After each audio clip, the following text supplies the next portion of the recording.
This is Twitterverse, a show about tweets and the writers who send them, love them, regret them, and dissect them. And I'm your host, Gabe Hudson. Each week I pull 4 tweets from one of my favorite writers on Twitter, and then we talk about them. Because here on the show, we believe tweets are little works of art that offer a window into a writer's soul. We also believe that every great conversation has 2 primary ingredients: weird poetry and song. I always think of the convos on this show as duets, with the guest writer center stage singing their heart out, and I'm singing back up. And by putting our voices together like that, if all goes well, we end up singing a song for you that's never been sung before.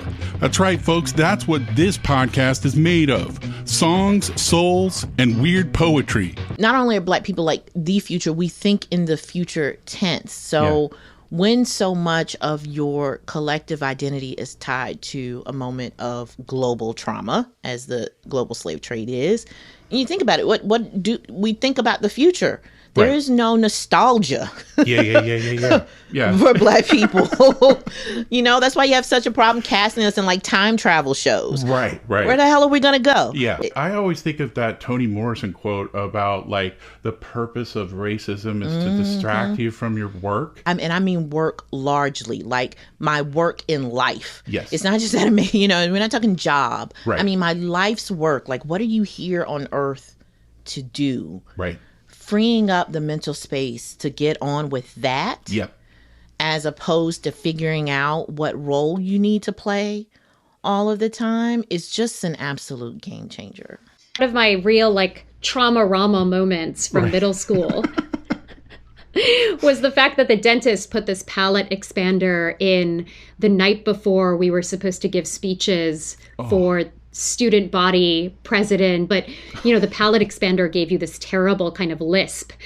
And so could you sleep that night? Were you mortified? I mean, that sounds traumatic. Let me just add to the trauma-rama of all of this, which is that night my mom was like, let's go out for Japanese food or something, and I went out and ordered this tempura, and it got stuck in that expander, and I started choking. And just as I was choking, like the 3 coolest girls from middle school happened to be eating at that restaurant, and they came over to say hi, and I was like, just like a cat trying to cough up a hairball. And the judge greets us and pulls down the screen at the front of the room, and this video of President Obama comes on, and he says, "Hello, fellow Americans." And I don't even hear the rest of what he says. Right. Because I'm stuck at the word fellow Americans. Yeah. I just start bawling and ugly sobbing. And with that privilege came a duty for me. It was my duty to shed light on the humanity and the hope and the patriotism of what it means to be undocumented, to choose to live in America under such rejection and hardship and impoverishment, but still choose America every day that you wake up. It requires so much love for this country that I think people do not understand or see. So this next tweet from Elizabeth McCracken is about Barton Springs, the natural spring swimming hole in Austin, Texas, where I grew up. So I used to go swimming there as a little boy. And then when I was in college at UT Austin, Elizabeth McCracken has forged a kind of iconic tweet genre, which she refers to as Barton Springs updates, because she goes swimming there every morning, early in the morning. December 10th, 2021, Elizabeth McCracken tweeted, "Early morning Barton Springs swim report. Falling leaves on the pool surface make small, dark, dense bodies that bite and disperse as I swim through them. As we all know, all water is haunted." And in the wintertime, for a while, my swims were entirely in the dark. Wow.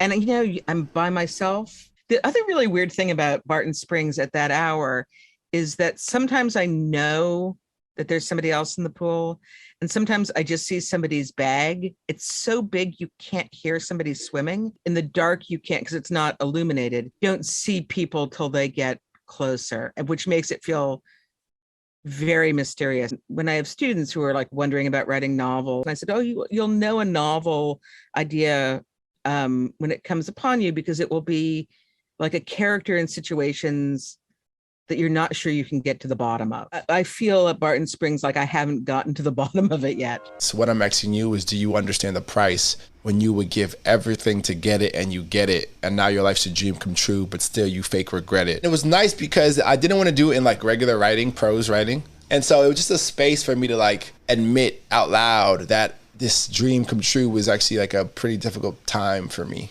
I'm super grateful to you for having joined me today. No, of course. I think this is dope. You got something cool here.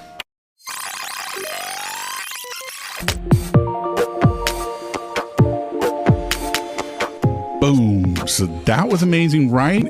Come say hi on Twitter. I'm at Gabe Hudson. And if you want to follow me on Instagram, I'm at Gabe G. Hudson. The G stands for George because that's my middle name and you didn't know that.